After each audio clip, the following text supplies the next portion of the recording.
দেশের জন্য যারা জীবন বিলিয়ে দিয়েছে তাদের সিংহভাগ বাঙালি। ক্ষুদিরাম বিনয় বাদল দীনেশ বাদ দিলে যে দু চারজন আমরা অবাঙালি বিপ্লবীর নাম পাই সংখ্যা অত্যন্ত কম। যারা বর্তমানে শাসন ক্ষমতা রয়েছে, যাদের রাজনৈতিক স্লোগান হচ্ছে হিন্দি হিন্দু হিন্দুস্তান, তারা হিন্দিকে রাষ্ট্রভাষা হিসেবে প্রচার করতে চাইছে। আসলে কিন্তু হিন্দি কোনো রাষ্ট্রভাষা নয়। বাংলাদেশি মুসলিম, বাংলাদেশি রোহিঙ্গা যারা ভারতে অবৈধভাবে অনুপ্রবেশ করেছে তাদেরকে পকড়াও করে যদি বাংলাদেশে ফেরত পাঠানো হয়, তাহলে আপনাদের কেন বাঙালি সেন্টিমেন্টটা জেগে উঠে? এরা তো অবৈধ অনুপ্রবেশকারী, ভারতে এসেছে, ভারতের বিভিন্ন রাজ্য থেকে এদেরকে গ্রেপ্তার করা হচ্ছে। এই যে মথার প্রসঙ্গটা এখানে আসলো, ত্রিপুরা মতো একটা পলিটিক্যাল পার্টি, আমি কি বলতে পারি ছাল চামড়া তুলে তাকে বাংলাদেশে ফেরত পাঠিয়ে দাও? এটা এই কথা তো আমি বলতে পারি, এটা তো বলার আমার অধিকার নেই। আইন হাতে নেওয়ার তো কোনো অধিকার নেই। এদের দলের লোককে এরা বলে দিয়েছে যে তোমরা চিহ্নিত করো, সারা ত্রিপুরা খোঁজখবর করো। আমি বলছি না বাঙালিরা ওপার বাংলা ছেড়ে এখানে এসেছে এরপর, এই ত্রিপুরা ভারত মুক্তির পর। উপজাতিরা এসেছে, নাহলে উপজাতির জনসংখ্যা এত বাড়ে কি করে? এই যে চাকমা, মগ, এই যে রিয়াং, এই যে যারা লুসাই, যারা বিভিন্ন ত্রিপুরার বাইরের রাজ্য থেকে এসছে, এই যে যারা হিন্দুস্তানি চা বাগানে কাজ করছে, বিমলাচ্ছি, যাদের টাইটেল উরাং, বিল, মুন্ডা, উড়িয়া, তাঁতি ইত্যাদি ইত্যাদি, এরা কি ত্রিপুরা স্থানীয় মানুষ না? এরা বাইরের থেকে এসছে। আজকে তাদের কথা বলা হচ্ছে না, আমাদের একচেটিয়া বাঙালিদের কথা বলা। আজকে বাঙালিকে দেখে দেখে বাঙালির দ্বারা অনুপ্রাণিত হয়ে এরা শিখেছে, উন্নতি হয়েছে, এটা খুব আনন্দের কথা। আমরা উপজাতি উন্নয়নের বিরোধী নই, কিন্তু এরা যে এগুলি সব স্বীকার করে এক দুঃশাপন হচ্ছে বাঙালিদের উপর, বাঙালিদের জন্য তাদের স্বার্থহানি হচ্ছে, তারা সংখ্যালঘু হয়ে যাচ্ছে, এই কথাটা তো মিথ্যা কথা। আমি তথ্য দিয়ে এটা বুঝালাম, এই তথ্যকে অস্বীকার করতে পারবো, এটা গভর্নমেন্টের দেওয়া ডাটা। এবং আজকে ত্রিপুরার যে ইতিহাস, 500 বছরের ইতিহাস, উপজাতি রাজাদের ইতিহাস 500 বছরের, তার আগে কোনো উপজাতিরা ছিলই না এই রাজ্যে। তোলা হচ্ছে যে রাজমালাতে তো তাদের নাম নেই। আরে রাজমালা তো রাজাদের কাহিনী, ত্রিপুরী রাজাদের কাহিনী। যে বাংলার যে ইতিহাস, এটা তো বাংলার অঞ্চল ত্রিপুরা। ত্রিপুরা বাংলার অঞ্চল, এটা জিওগ্রাফি দেখলে বোঝা যায়, চতুর্দিকে বাংলাদেশ। এই জিওগ্রাফিটা প্রমাণ করে এটা বাংলার অঞ্চল। ত্রিপুরার যে পুরাতত্ত্ব, প্রত্নতত্ত্ব, আপনি পিলাক থেকে শুরু করে ঊনকোটি পর্যন্ত যান, এই যে বৌদ্ধ সংস্কৃতি, এই যে শৈব সংস্কৃতি, এই মূর্তিগুলি কি ট্রাইবেলরা তৈরি করেছেন? না, এরা ভাস্কর্য কাজে কোনোদিন অভিজ্ঞ ছিল না। এগুলি বাঙালি রাজাদের কীর্তি। একটা জাতির উন্নয়নের প্রথম চাবিকাঠি হচ্ছে এডুকেশন, শিক্ষা। আজকে পাহাড়ের অঞ্চলে শিক্ষাই তো বিপর্যস্ত। ত্রিপুরার যে রাজাদের ইতিহাস, সেটা তাদের যে ত্রিপুরার জন্য অবদান, সেটা অস্বীকার করা যাবে না। কিন্তু প্রশ্ন হচ্ছে বর্তমান সময়ে বাঙালি এবং জনজাতিদের নিয়ে ত্রিপুরাতে যেটা চলছে, ওনারা করছেন ওনাদের মতো করে, আদিবাসী ট্রাইবেল সেন্টিমেন্টকে ওনারা তুলছেন, আপনারা বাঙালি সেন্টিমেন্টকে তুলছেন, দুপক্ষই রাজনীতি করছেন। আপনারা দেখছেন পিসি মিডিয়া, আমার সাথে রয়েছেন আমরা বাঙালি দলের রাজ্য সম্পাদক গৌরাঙ্গ রুদ্রপাল স্যার। অনেক অনেক স্বাগত আপনাকে পিসি মিডিয়া। নমস্কার স্যার, প্রথম প্রশ্ন থাকবে আপনার কাছে যে বাংলাকে বাংলাদেশি ভাষা বলা হচ্ছে, দিল্লি পুলিশের নোটিফিকেশনটা যে কাগজটা বেরিয়েছিল, এটি দেখেছেন আপনি নিশ্চয়ই, এই বিষয়ে কি বলবেন? বাংলা বাংলাদেশির ভাষা, বাঙালিদের ভাষা নয়। আজকে আমার যেটা নজরে পড়লো, সবাই দেখেছে, এর মধ্যে পত্রিকাতে বেরিয়েছে, অমিত কুমার মালব্য শাসক দলের আইটি সেলের দায়িত্বে রয়েছেন তিনি। এই কথাটা তো আমি দুইভাবে বলবো। এক, ওনার অজ্ঞতা, উনি বাংলা ভাষা বা বাঙালি জাতি সম্পর্কে উনি হয়তো অনেক কিছু জানেন না, কিংবা উদ্দেশ্য প্রণোদিতভাবে এই ধরনের কথাবার্তা বলেছেন। বাংলা ভাষা একটাই, বাংলাদেশি ভাষা, কি বলবো, ভারতীয় ভাষা, ত্রিপুরার ভাষা এরকম হতে পারে না। ভাষা একটাই, বাংলা ভাষা। আমরা জানি গোটা পৃথিবীতে প্রায় 40 কোটি মানুষ বাংলা ভাষায় কথাবার্তা বলেন। মাতৃভাষা হিসেবে যদি বলি, তাহলে ভারতবর্ষের বুকে মাতৃভাষার সংখ্যার বিচারে বাংলা ভাষা, কি বলবো, প্রথম স্থানে না হলেও দ্বিতীয় স্থানে রয়েছে মাতৃভাষার বিচারে।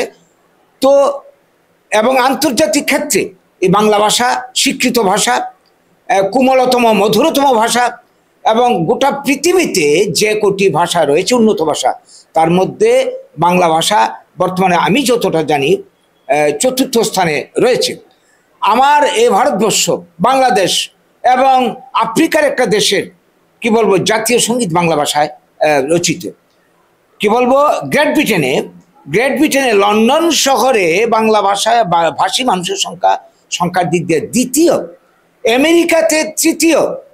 তো এরকম একটা ভাষা, এবং নোবেল পুরস্কার এই ভাষায় এসেছিল 1913 খ্রিস্টাব্দে। আজ পর্যন্ত ভারতে আরো অনেক ভাষা রয়েছে, তামিল, তেলেগু, মালয়ালম ইত্যাদি ইত্যাদি। আজ পর্যন্ত কিন্তু বাংলা ভাষাই নোবেল পুরস্কারে এসছে 1913 খ্রিস্টাব্দে। এর পর্যন্ত কিন্তু সাহিত্যে কোনো কি বলবো নোবেল পুরস্কার আসেনি। অধিকন্তু আমাদের যে সংবিধান, এই সংবিধানের 22টি ভাষার মধ্যে অন্যতম ভাষা বাংলা ভাষা, এবং গত কিছুদিন কয়েক মাস আগে বাংলা ভাষা ধ্রুপদী ভাষা হিসেবে স্বীকৃতি লাভ করেছে। এই জায়গায় দাঁড়িয়ে কি করে বলা হচ্ছে বাংলা কোনো ভাষাই নয়? হ্যাঁ, বাংলাতে ডাইলেক্ট রয়েছে অনেকগুলো, এই ডাইলেক্টগুলিকে যদি আলাদা আলাদা ভাষা বলা হয় এটা ভুল করা হবে। বাংলাতে 12টি ডাইলেক্ট রয়েছে, উপভাষা বা সাব ডাইলেক্ট রয়েছে। যেমন কি বলবো নোয়াখালীর ভাষা, চট্টগ্রামের ভাষা, উচ্চারণ রীতি আলাদা, সাহিত্য এক। কি বলবো সিলেটের ভাষা, রংপুরি ভাষা, শান্তিপুরি বাংলা, ইত্যাদি ইত্যাদি 12টা ডাইলেক্ট রয়েছে। তার মানে এই নয় যে আলাদা ভাষা।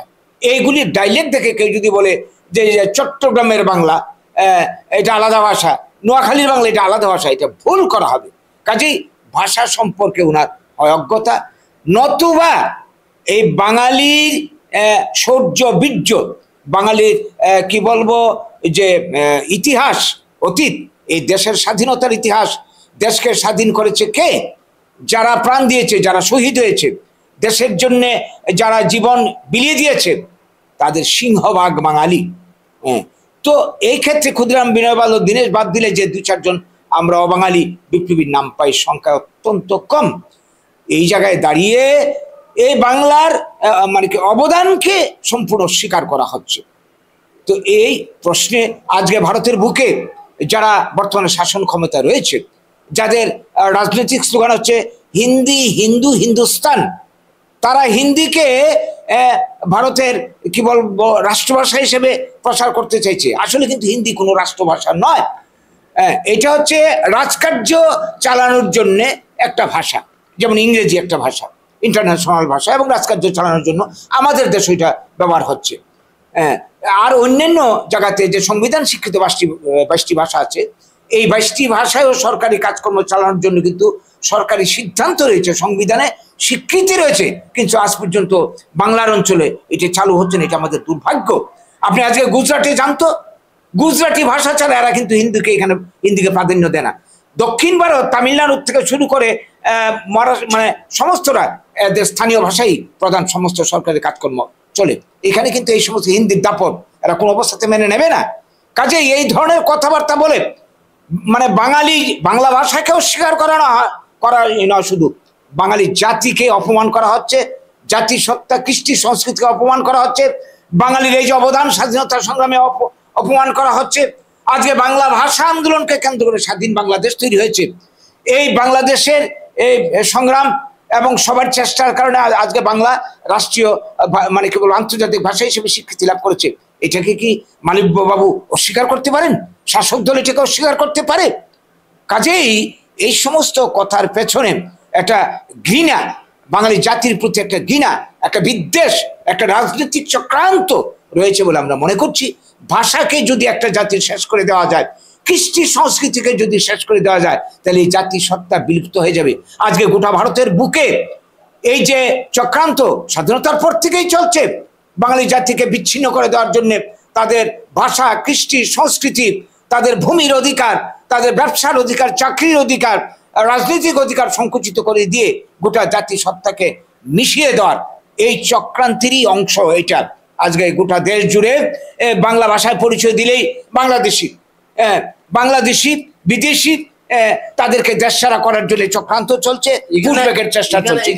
এখানে গৌরাঙ্গবাবু, আমার একটা প্রশ্ন আছে যে বাংলাদেশি মুসলিম, বাংলাদেশি রোহিঙ্গা যারা ভারতে অবৈধভাবে অনুপ্রবেশ করেছে, তাদেরকে পকড়াও করে যদি বাংলাদেশে ফেরত পাঠানো হয়, তাহলে আপনাদের কেন বাঙালি সেন্টিমেন্টটা জেগে উঠে? এরা তো অবৈধ অনুপ্রবেশকারী, ভারতে এসেছে, ভারতের বিভিন্ন রাজ্য থেকে এদেরকে গ্রেপ্তার করা হচ্ছে। হ্যাঁ, যদি কোনো ভারতীয় বাঙালিকে হেনস্থা করা হয়, তাহলে সেটা আপনি, আমরা সবাই প্রতিবাদ করতে পারি। হ্যাঁ, শুনুন, আপনি যেটা বলছেন রোহিঙ্গার সঙ্গে বাঙালিদের কোনো তুলনা চলে না। রোহিঙ্গারা মায়ানমার থেকে এসছে, তাদের ব্যাপারটা সম্পূর্ণ আলাদা। কিন্তু যাদেরকে আজকে অনুপ্রবেশকারী বলে ভারতের বিভিন্ন রাজ্যে, আমার ত্রিপুরা সহ বিভিন্ন রাজ্যে আজকে বাংলা ভাষায় পরিচয় দিলেই বলা হচ্ছে তুমি বাংলাদেশি। এটা কি ধরনের কথাবার্তা হলো? আসামের মুখ্যমন্ত্রী তো বলেই দিয়েছেন যে বাংলা ভাষায় কথা বললে আমরা বুঝে নেব এরা বিদেশি, এরা আসামের স্থানীয় লোক নয়। এবং এইভাবে ভারতের বিভিন্ন রাজ্যে পরিচয় মানে মানে কি বলে একই বাংলা ভাষায় পরিচিতির কারণে আজকে মার খাচ্ছে। আজকে পশ্চিমবঙ্গ থেকে, বাংলার অঞ্চল থেকে যারা দীর্ঘদিন ধরে দেশ স্বাধীনতার আগের থেকে এখানে বসবাস করছিল বা ভারতের বিভিন্ন রাজ্যে ব্যবসার সূত্রে কর্মসূত্রে গেছে, তাদেরকে পরিচিতিপত্র, আইডেন্টিটি, সমস্ত আধার কার্ড, রেশন কার্ড, নাগরিক কার্ড, স্কুল কলেজে পড়াশোনা করছে এরকম সার্টিফিকেট দেখেও কি এরা বুঝতে পারছে না যারা এখানকার ভারতের স্থানীয় মানুষ, এরা বাংলাদেশের মানুষ নয়, এরা অন্য দেশের মানুষ নয়? হ্যাঁ, তো বাংলাদেশ থেকে বর্তমান টার্মাল পরিস্থিতির জন্য, বিশেষ করে গত 1 বছর ধরে যে নতুন তত্ত্বাবধায়ক সরকার প্রতিষ্ঠা হয়, তখন সংখ্যালঘুদের উপর, হিন্দু বাঙালি সহ অন্যদের উপর আক্রমণ আসে জীবন বাঁচানোর জন্য সাময়িককালের। তারা যদি এখানে এসে আশ্রয় নিয়ে নেয়, এটা দেখার দায়িত্ব গভর্নমেন্টের। গভর্নমেন্টের তাদেরকে নিরাপত্তা দিয়ে সসম্মানে যাতে নিজ দেশে ফেরত পাঠানো যায়, আইন বিধি অনুযায়ী গভর্নমেন্ট এটা দেখবে। এটার দেখার দায়িত্ব কিন্তু পাবলিকের নয়। কিন্তু আমরা এখন লক্ষ্য করছি পাবলিক বা কোনো রাজনৈতিক দলের ক্যাডার বলছে ছাল চামড়া তুলে দিয়ে তাদেরকে বাংলাদেশে হাত পা বেঁধে ফেরত পাঠাতে হবে। এটা তো মানা যায় না, এটা তো মানবতা বিরোধী।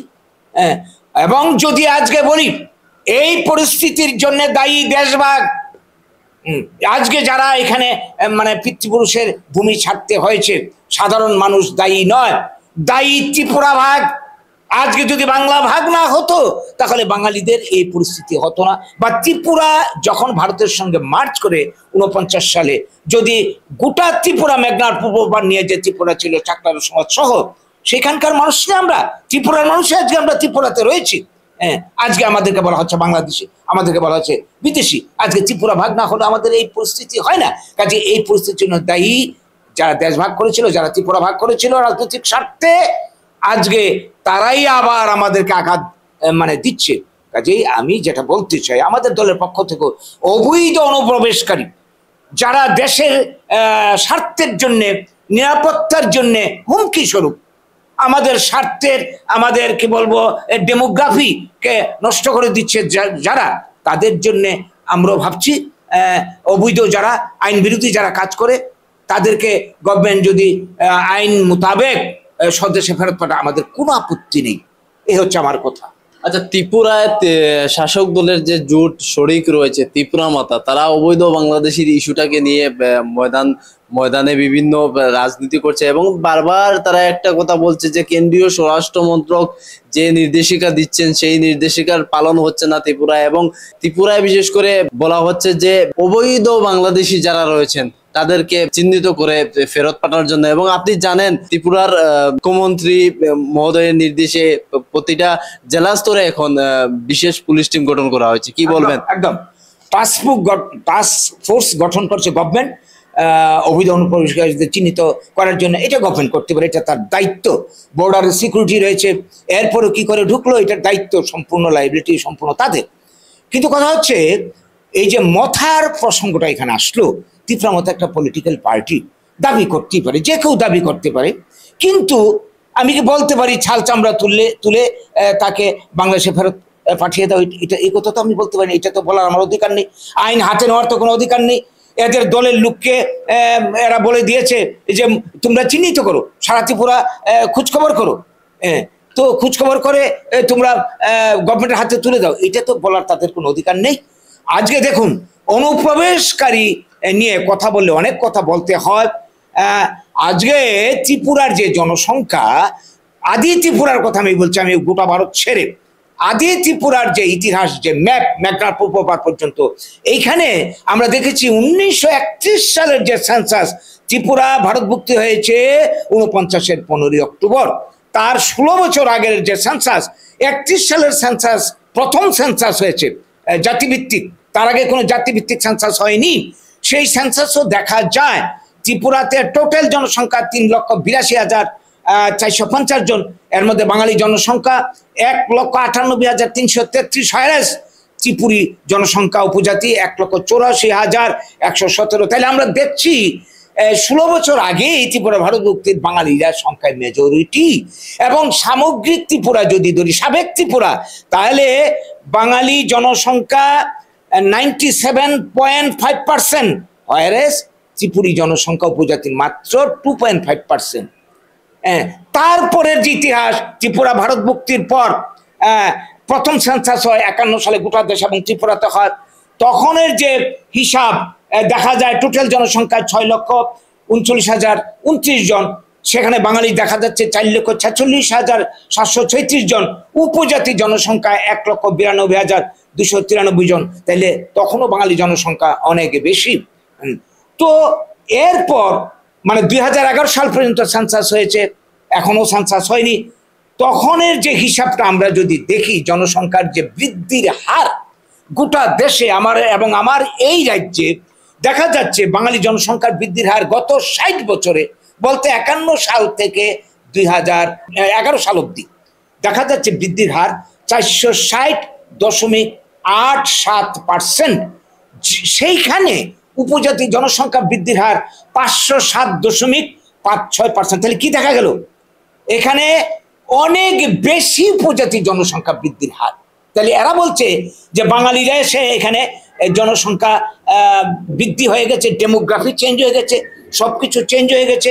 সেক্ষেত্রে আমরা দেখছি বাঙালির থেকে উপজাতি জনসংখ্যা বৃদ্ধি বেশি। তাইলে বাঙালিরা, আমি বলছি না বাঙালিরা ওপার বাংলা ছেড়ে এখানে এসেছে এরপর, এই ত্রিপুরা ভারতভুক্তির পর উপজাতিরা এসেছে, নাহলে উপজাতি জনসংখ্যা তো বাড়ে কি করে? এই যে চাকমা, মগ, এই যে রিয়াং, এই যে যারা লুসাই, যারা বিভিন্ন ত্রিপুরার বাইরের রাজ্য থেকে এসছে, এই যে যারা হিন্দুস্তানি চা বাগানে কাজ করছে, বিমলাচ্ছি, যাদের টাইটেল উরাং, বিল, মুন্ডা, উড়িয়া, তাঁতি ইত্যাদি ইত্যাদি, এরা কি ত্রিপুরা স্থানীয় মানুষ না? এরা বাইরের থেকে এসছে। আজকে তাদের কথা বলা হচ্ছে না, আমাদের একচেটিয়া বাঙালিদের কথা বলা হচ্ছে। তো কাজেই এটার পেছনে একটা রাজনৈতিক চক্রান্ত কাজ করছে, গভীর চক্রান্ত কাজ করছে।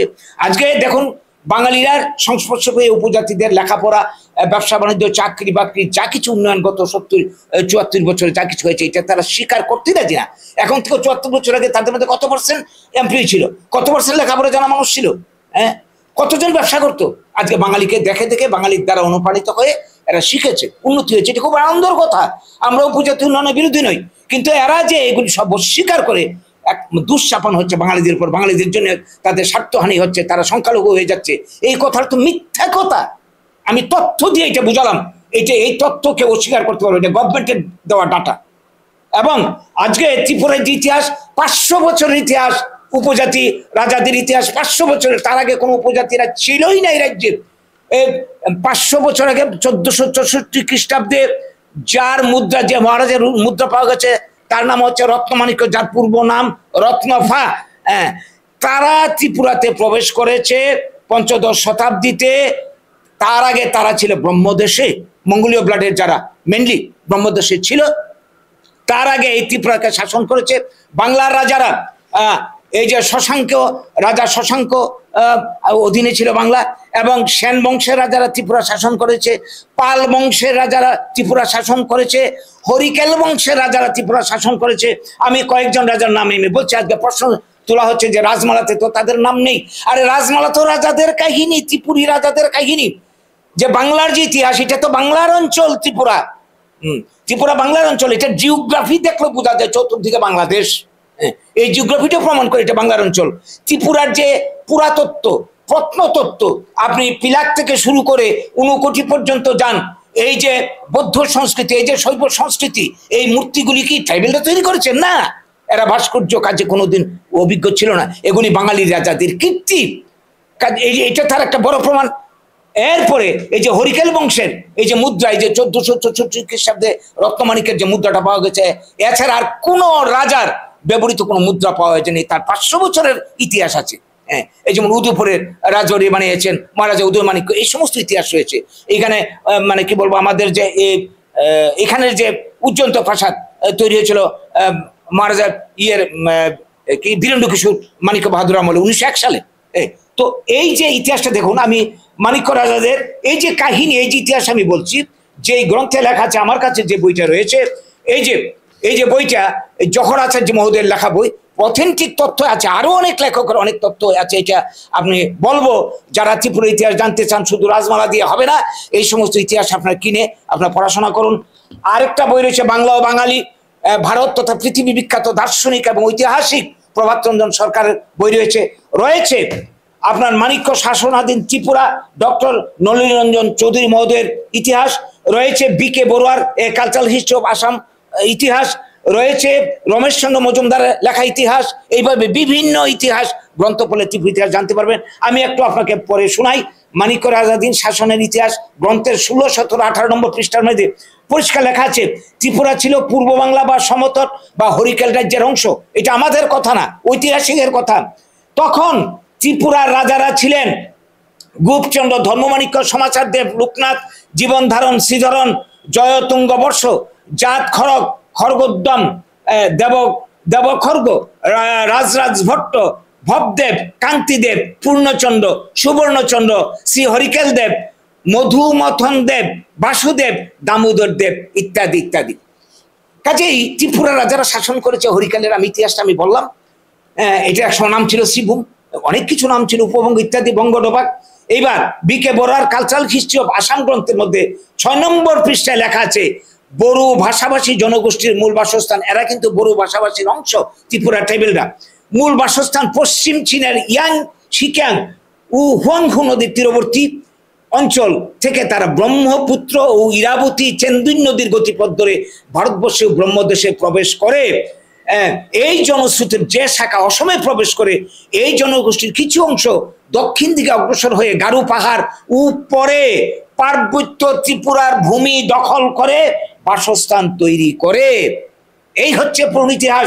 তারপর রমেশচন্দ্র মজুমদার বলেছেন তার বাংলাদেশের ইতিহাস গ্রন্থের মধ্যযুগ পৃষ্ঠা 450, 480 তিনি বলেছেন, ত্রিপুরা রাজারা মঙ্গোলীয় এবং বাঙালির সংস্পর্শে এসে এরা ধীরে ধীরে হিন্দু ধর্ম সংস্কৃতি দীক্ষিত হয়েছেন।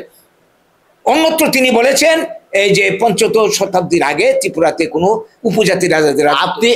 আপনি যেগুলি রেফারেন্স দিচ্ছেন ঠিক আছে, ইতিহাস আমরা মানতেই পারি, কিন্তু সে সময় তো অখণ্ড ভারত ছিল, আপনার মায়ানমার থেকে আফগানিস্তান, হ্যাঁ, সব অঞ্চল কিন্তু ভারত অবিভক্ত ভারত ছিল। তাহলে এক জায়গা থেকে আরেক জায়গা থেকে আসতেই পারেন।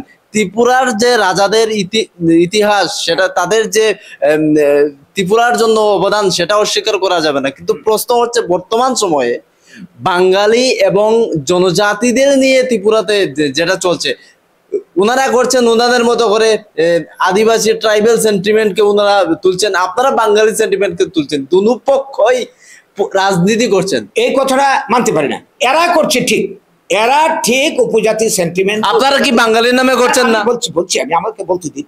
এরা উপজাতি সেন্টিমেন্টে করছে, উপজাতিদেরকে ভুলভাল তথ্য দিয়ে বুঝাচ্ছে যে এটা ত্রিপুরাটা আবহমান কাল থেকে এরা শাসন করে এসে, এরাই এখানকার ইন্ডিজিনাস পিপুল, বাঙালিরা অন্যরা যারা এসে এরা রিফিউজ, এরা বাইরের লোক। এই ইতিহাসটা মিথ্যা।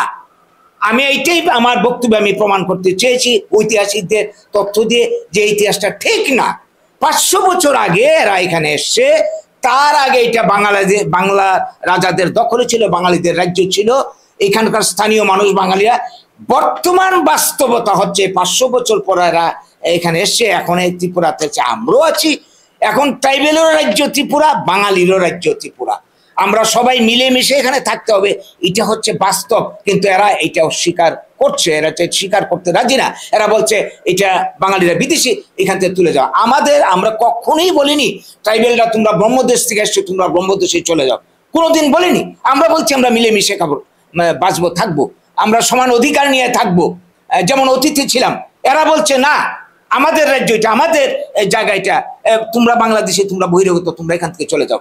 কাজেই এখানে আমাদের মূল পার্থক্য আছে। 2, আমাদের একটা আদর্শ রয়েছে। আমরা চাই এই রাজ্যের যত সম্পদ আছে এগুলিকে কাজে লাগিয়ে ব্লক ভিত্তিক উন্নয়ন পরিকল্পনার মাধ্যমে সমস্ত মানুষের 100% মানুষের খাওয়া পড়ার কর্মসংস্থানের গ্যারান্টি দিতে। এদের মধ্যে কি এই ভাবনা আছে, এই পরিকল্পনা আছে? নেই। কাজে আমাদের সঙ্গে ওদের ভাবনা বক্তব্য মিলিয়ে এক পাল্লা মাপলে হবে না। এ হচ্ছে আমাদের কথা।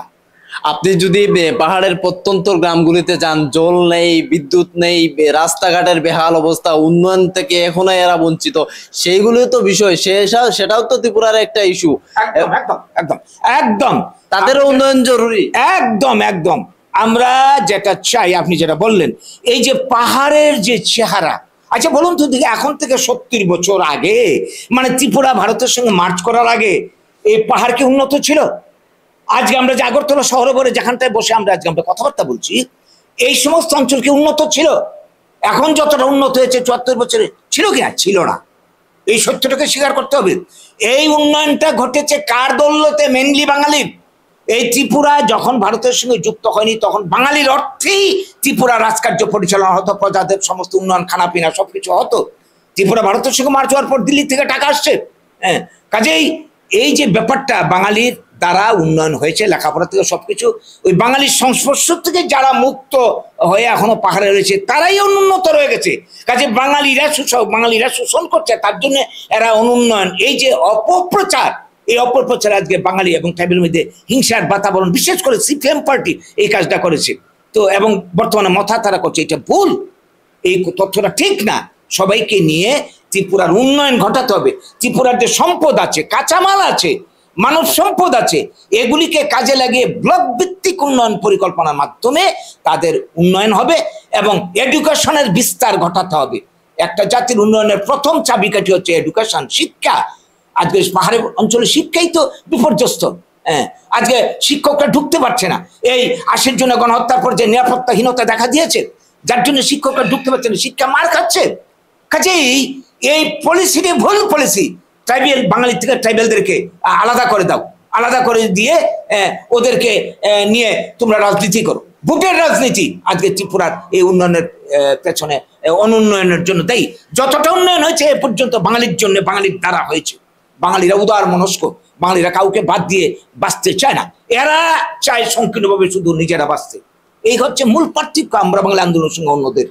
আপনি যখন শিক্ষার উদাহরণ টানলেন, তাহলে বাংলা হরফটাকে ইয়ে করে তারা রোমান হরফ চাইছে, যারা জনজাতি অধ্যুষিত এলাকায় এবং জনজাতি, বিশেষ করে জনজাতি ছাত্রছাত্রীদের নাকি ডিমান্ড সেটা যে রোমান হরফ চালু করার জন্য, এবং তাদের একটা দীর্ঘ দাবিও ছিল। বর্তমানে বিভিন্ন সময় ত্রিপুরা রাজ্যের নানা প্রান্তে সেটা নিয়ে আন্দোলন হয়েছে। কি বলবেন আপনি? হ্যাঁ, দাবি তারা করতে পারে, রোমান হরফ বা এদের যেহেতু নিজস্ব হরফ নেই, যে কোনো হরফ তারা দাবি করতে পারে, এটা তাদের নিজস্ব ব্যাপার।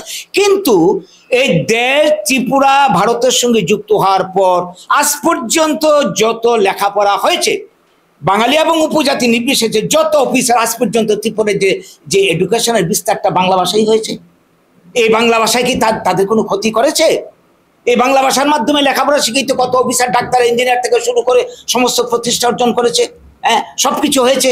বাংলা ভাষা তো তাদের কোনো ক্ষতি করেনি, বরং এই জাতি উপজাতি দুই জাতির মধ্যে একটা মেলবন্ধন তৈরি ছিল বাংলা ভাষা, বাংলা কৃষ্টি সংস্কৃতির জন্য।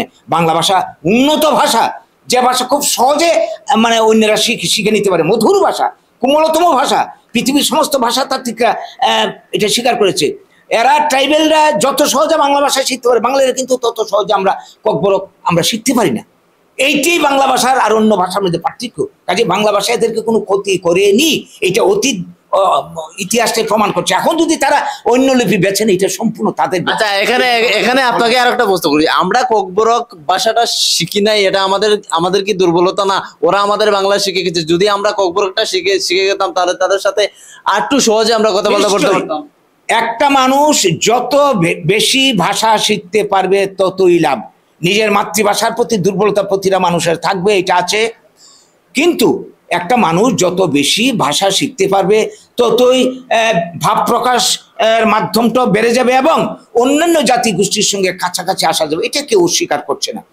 আমাদের মধ্যে যারা চেষ্টা চরিত্র করছে বা কাছাকাছি থাকছে, থাকছে, অনেকে বাঙালিরা ককবরক ভাষা বুঝে, মত বিনিময় করে, আরো বেশি শিখতে পারলে আরো বেশি লাভ হবে, এদেরকে আমরা কাছে টেনে নিতে পারবো। এই ব্যাপারে তো কোনো মানে প্রশ্নই আসে না, এরাও তো মানুষ। অসংখ্য ধন্যবাদ।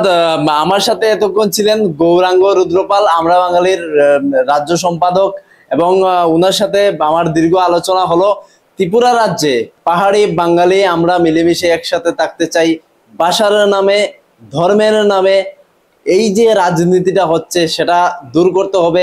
এবং এই রাজনীতিটা আমি গৌরাঙ্গ বাবুকে বলেছি, এই রাজনীতিটা শুধু যে একটা দল করছে তা নয়, সবাই ধর্মের নামে, জাতির নামে, ভাষার নামে রাজনীতির রুটিটা শেখতে চাইছে। ধন্যবাদ আমাদের সাথে থাকার জন্য।